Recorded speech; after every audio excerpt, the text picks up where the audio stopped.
Previously on Kim. Today I'm going to try and teach you so that you get full understanding of what I believe, what the Bible says, and so you can understand it yourself.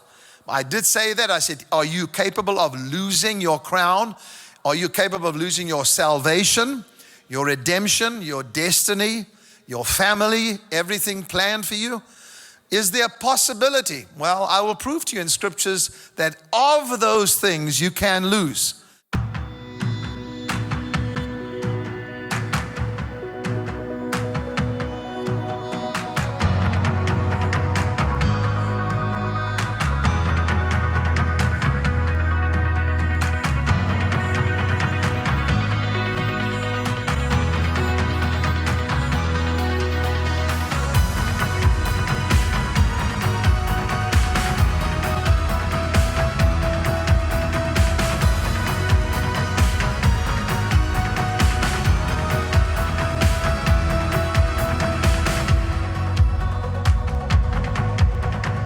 Welcome to my den. A prophet is one who carries the future, but a prophet is also one that brings life and preservation. The Bible tells us quite clearly that the word of the Lord that came through the prophet, speaking of Moses, preserved Israel. When the word of the Lord comes, there is preservation for you. What you're going to hear in these shows is God's plans for what He's going to do, His next course of events, and possibly where you will be going in life, destiny and purpose. I've traveled all over the world, and as a prophetic voice, I've managed to go to some of the difficult areas in the world where there's conflict, where there's war, anger, hatred, and done what a prophet's supposed to do.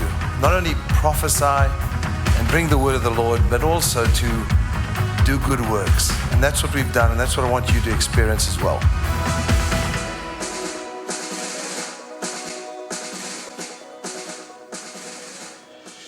What caused Saul to lose his crown? Can I give it to you? Write it down. Number one, before I deal with losing his crown, let me tell you how he was brought in as a king. His qualifications were the people wanted a king just like other nations. They didn't want a theocracy. They wanted to be ruled by a king. His other qualification was that he was head and shoulders above everybody else. He was head and shoulders and had no brain, had no thinking, had no mind of God. Sound a little familiar? Number three, he had become arrogant and narcissistic. I won't say anymore. Number four, and this is the part that saddens me about our current administration. Sorry, but I have to tell you. Now, it's taken me 7 years to get to this place. He began destroying his own people. He killed the priests. He tried to destroy David. He almost killed his own son. Now, before we run ahead of this, you say, well, that isn't happening. It may not be happening physically, my dear friends, but the final one is going to catch your, or the final few are going to catch your attention. Number five, he tried to destroy and kill David, God's chosen future king. He tried to kill the future. Number six, he spewed out curses that no longer had effect. And you want to know what the final one is? He spared the enemy and bargained with them. Now, I know I'm giving you a teaching that will affect your own life, but my God, we better watch out what we're doing and what decisions America is making right now. Do you know that they have attacked non-profit companies? They've attacked charitable organizations. The IRS had the liberty to come against those who are trying to do good works and try and bankrupt them. Coming against your own is going to be the greatest mistake you have ever made. Okay, I'll move on. So let's go to the incident that strongly relates to the story. Kim, what are you talking about, the Amalekites? What's this Amalekite thing?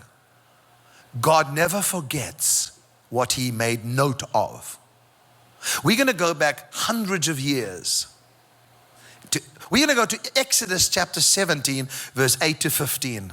Exodus chapter 17, let's go back to Moses, and to where the name of Joshua is used for the very, very first time. Listen to this. Well, actually, Moses said to Joshua, let me tell you the story first. The Amalekites began to attack Israel from the back. Okay? While they're journeying from Egypt, trying to get somewhere, the Amalek comes and fights Israel. So Moses says to Joshua, while the Amalekites are coming, choose us some men and go out to fight with Amalek. They didn't even have an army. So Joshua is commanded by Moses, go and choose some men. So Joshua has the responsibility of going to find men, recruit them in one day. God, Israel's amazing. They are fighters, and I promise you, watch me, Israel is not who you must worry about. Worry about those enemies that are coming against Israel, because God has always kept Israel. And even when they've been outnumbered. And Moses said to Joshua, get some men and let's go and fight Amalek. Tomorrow I will stand on the top of the hill with a rod of God in my hand. Do you know this is the first time that he went with the staff of God and was not instructed by God to do it. Just prior to this event, God instructed him to strike the rock and bring, but no, there were no instructions from God. Moses knew that now this was the thing that would make it all happen. He'd got so acquainted with his gift that he knew when it was right when to use it and when not to use it, not having to always constantly be told. So Joshua did what Moses said to him and fought with Amalek. And Moses and Aaron and Hur stood at the top of the hill.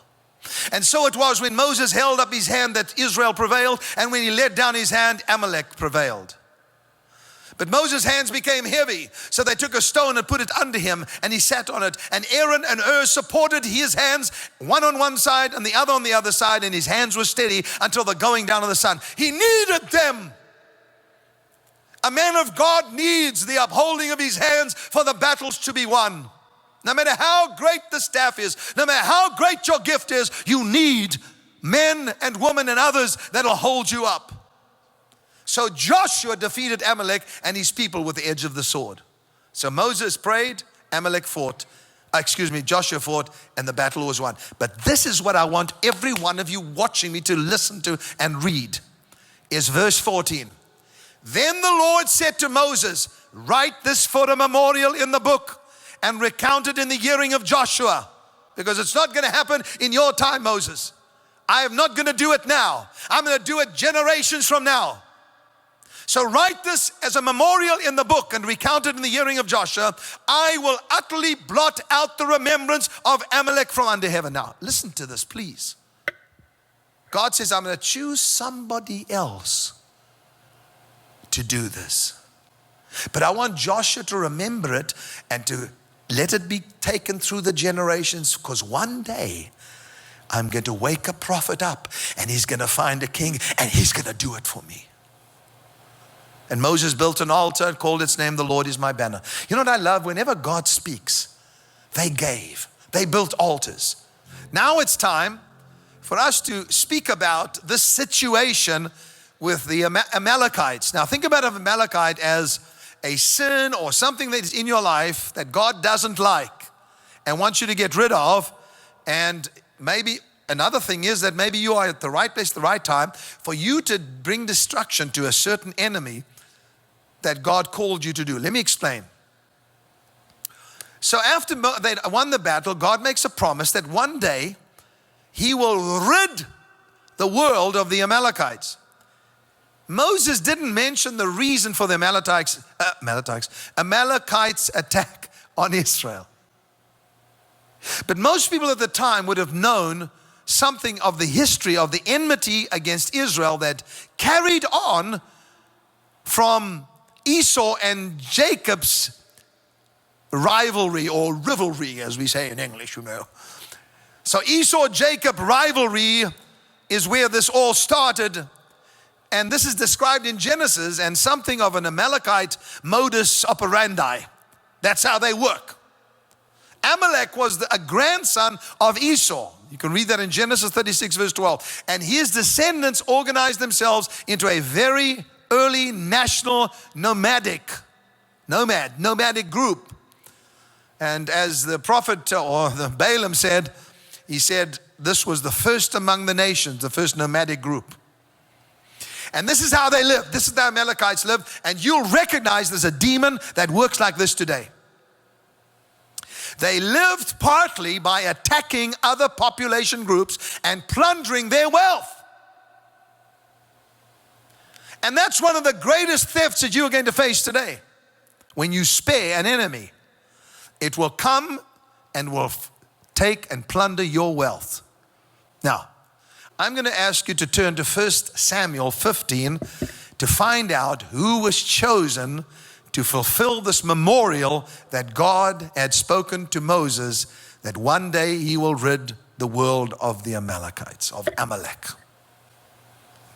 So here is the portion where God rejects Saul's kingship. He doesn't reject him as a human being or, as one that may have, been a saint or not a saint, definitely not a saint, but as a whatever. He rejects him in his kingly status, which can happen. Samuel says to Saul, verse 15, the Lord sent me to anoint you king over his people Israel. Now therefore listen to the words of the Lord. In other words, when God puts a king in office, there is a greater purpose. Thus says the Lord, Samuel tells Saul, I have noted what Amalek did to Israel in opposing them on the way when they came out of Egypt. You know what he says? I made a note of it. Now, go strike Amalek and destroy all that they have. Do not spare them, but kill both men, woman, child, infant, ox, sheep, camel, and donkey. Guess who was chosen to do what God promised Moses and Joshua? King Saul. His greatest opportunity has come. Think about it. What God told Moses and what he noted to Joshua and wrote down in the book of memorial, this man has been chosen to do.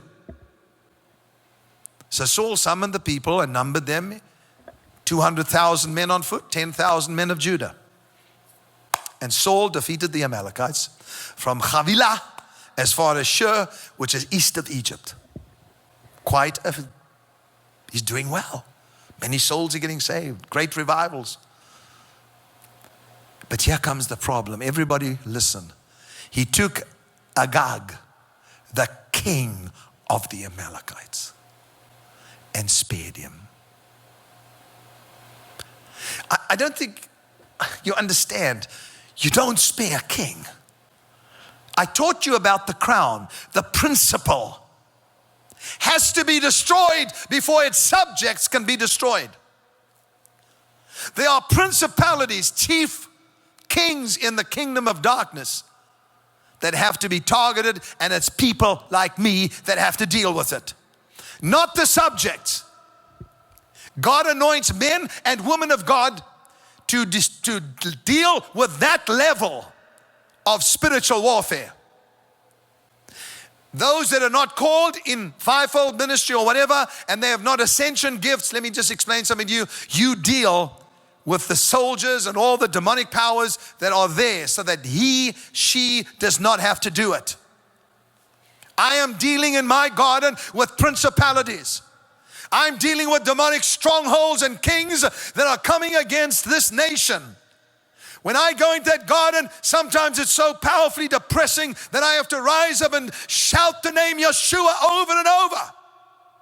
Because I'm not dealing with a peon. I'm not dealing with some force that wants to let me trip over by some stupid little thing. That we deal with. This is Saul's greatest moment.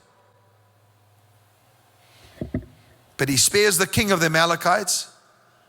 But he devoted to destruction all the people with the edge of the sword. So he does do partially, he obeys. But Saul, listen, please hear me. Saul, verse 9. But Saul and the people spared Agag, and the best of the sheep, the best of the oxen, the best of the fattened calves, the best of the lambs, and everybody say this, and all that was good. Say it. When God says something is evil, you do not see good in it. When God says something must be destroyed, you don't say, but I see good. And what he did was he labeled the lambs that were good and said, I'm going to keep this because it's good. But all that was despised and worthless, they devoted to destruction. Now most of you say, Kim, you're getting a little too heavy about this. No, I'm not. It's about time you heard stuff like this. So the word of the Lord came to Samuel. Listen to what God says to Samuel. This is not about Saul just sparing a few people. This is about a promise he made centuries ago that they had to write down. He said to Samuel, I regret that I've made Saul king, for he has turned back from following me and has not performed my. God regrets making him king. Didn't say I regret creating him. I do not regret him being a son of mine as a king. We would like to say a special thank you to our partners for making it possible to broadcast Kim's message of hope to millions across the globe.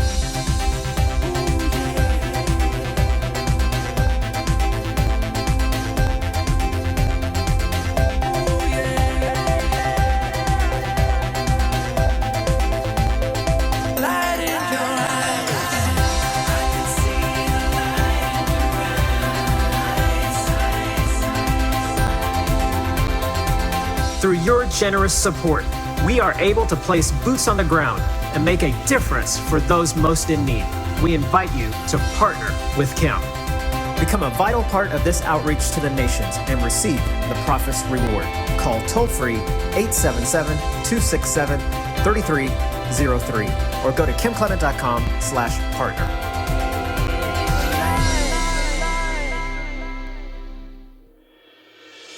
Thank you, everyone, for joining us. We appreciate you so much. And as Jane always says, we could never do what we do without you.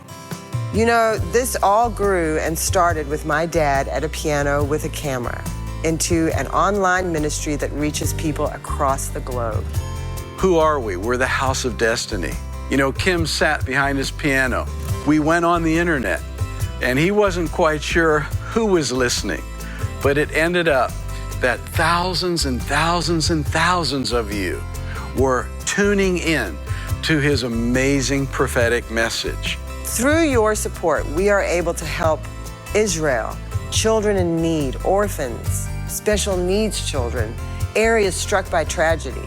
We are able to build bomb shelters in Israel. We are involved in so many beautiful missions, reaching out to the world, reaching out to the poor, reaching out to the sick, the infirmed, doing heart surgeries on little children through Save a Child's Heart, and so many other ways we're touching humanity with the love of Jesus Christ. So thank you so much for helping us. Thank you so much for empowering the gospel of Jesus Christ. You can clearly receive the Prophet's Reward and have confidence that you're going to do so as you sow into this powerful ministry. So I encourage you to give today and join us on our weekly broadcast at houseofdestiny.tv. And don't forget to tune in next week as we continue this powerful teaching.